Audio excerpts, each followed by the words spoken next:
পাপ বাপকে ছাড়ে না। হাসিনা আবার প্রমাণ করে দিল এটা সত্য কথা যে পাপ বাপকে ছাড়ে না। পাপ হাসিনাকে ছাড়ে নাই, ছাড়ছে তাহলে আর মোদির পিঠে চড়ে ঘুরতে হইতো না। তো টিভিতে আমরা রোজ দেখছি, একসময় হাসিনা মোদির পিঠে উঠছে, একসময় মোদি হাসিনার পিঠে উঠছে। এটা লজ্জাস্কর। আমাদের তো মানে কান কাটে ফেলা উচিত সবাই যে হাসিনার দোষ, হাসিনার দাগি, হাসিনা খুনি, হাসিনা এই দেশের লোককে খুন করেছে ফ্যাসিস্ট। 57 জন মিলিটারি অফিসারকে একটা মিলিটারি অফিসার তৈরি করতে কি লাগে আপনি, আমার ভাই জেনারেল আছে আমি জানি, আমার ভাইস্তে আছে আর্মিতে আমি জানি। পাপ বাপকে ছাড়ে না। হাসিনা আবার প্রমাণ করে দিল এটা সত্য কথা যে পাপ বাপকে ছাড়ে না। পাপ হাসিনাকে ছাড়ে নাই, ছাড়ছে তাহলে আর মোদির পিঠে চড়ে ঘুরতে হইতো না। তো টিভিতে আমরা রোজ দেখছি, একসময় হাসিনা মোদির পিঠে উঠছে, একসময় মোদি হাসিনার পিঠে উঠছে। এটা লজ্জাস্কর। আমাদের তো মানে কান কাটে ফেলা উচিত সবাই। এই 17 বছরে 5 বছর 7 মাস আমি জেল খেটেছি।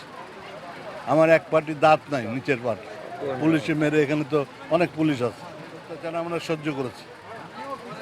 এটা হাসিনার একটা রাগ আছে।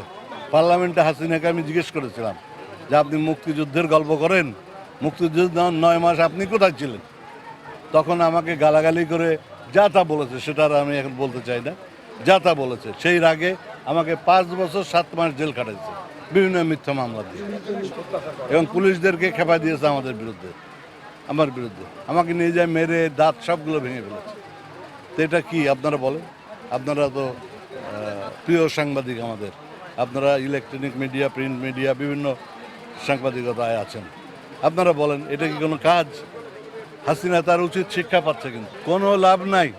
এই অত্যাচার করে সে সামান্য কিছু জ্ঞান করতে পারে নাই, সব পালাতে হয়েছে। আমরা কিন্তু পালাইছিলাম না। আমরা 2006 সালের 27শে অক্টোবর সম্ভবত আমরা ক্ষমতাচ্যুত হয়েছিলাম।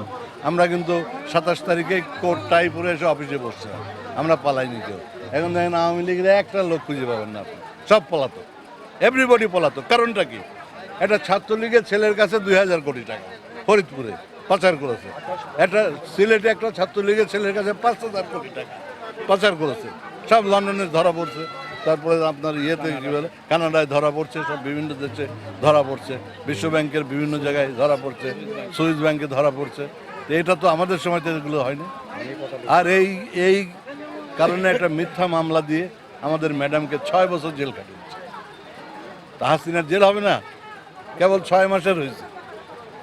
আর কত মামলা হয় সেটা দেখেন।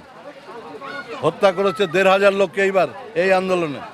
ছাত্র জনতার যে বিক্ষোভ হলো, ছাত্র জনতার যে আন্দোলন হলো, এই আন্দোলনে 1500-এর উপরের লোককে হত্যা করেছে, 30,000 আহত, 4000-5000 লোক অন্ধ কেন ল্যাংড়া হয়ে হাসপাতালে চিকিৎসাধীন আছে। এগুলোর বিচার তো হবে।